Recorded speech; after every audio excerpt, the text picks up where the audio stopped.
தேவயானி யாருன்னா நீங்கள் ரொம்ப அதை தெரிஞ்சுக்க வேண்டிய ஒரு தருணம் இது. ஷியாம் பெனகல் தெரியுமா? ஷியாம் பெனகல் தெரியாது? இல்லை தெரியாது சார். ஆமாம், சத்யஜித்ரே மட்டும் தெரியும். இல்லை அவரு தெரியும். ஓகே. சத்யஜித்ரேக்கு பிறகு ஒரு குறிப்பிடத்தகுந்த இயக்குனர் ஷியாம் பெனகல். ஓகே. ஒரு 80க்கும் மேற்பட்ட படங்கள் பண்ணவர், என்எஃப்டிசியினுடைய டைரக்டராக இருந்தவர், நிறைய அவார்டு ஃபிலிம்களே பண்ணவர். ஓகே. 80 படங்களுக்கு மேலே பண்ணியிருக்கார் ஷியாம் பெனகல். பாருங்க, அவர் வந்து தேவயானியோட மாமா. என்ன சார் சொல்றீங்க? அவ்வளவு பெரிய ஒரு சினிமா குடும்பத்துக்குள்ள இருந்து தான் அவங்க வந்திருக்காங்க.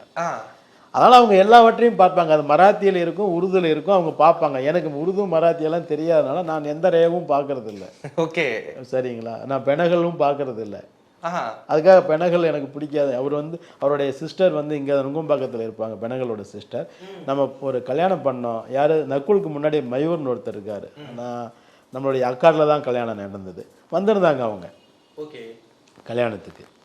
அவர்கள் வந்து அந்த காலத்திலேயே கேமராக்கள், அவர்களுடைய வீட்டு நிகழ்ச்சிகள் எல்லாம் அந்த காலத்திலேயே 80mm கேமராவெல்லாம் வச்சு ஷூட் பண்ணி வச்சிருக்கிறாங்க. அவங்களுடைய வீட்டு நிகழ்ச்சிகள் எல்லாம் எப்போ சுதந்திரத்துக்கு முன்னாடி இருக்கிற காலகட்டத்திலேயே அவங்க அந்த ஃபிலிம் எல்லாம் வச்சிட்டு இருக்காங்க.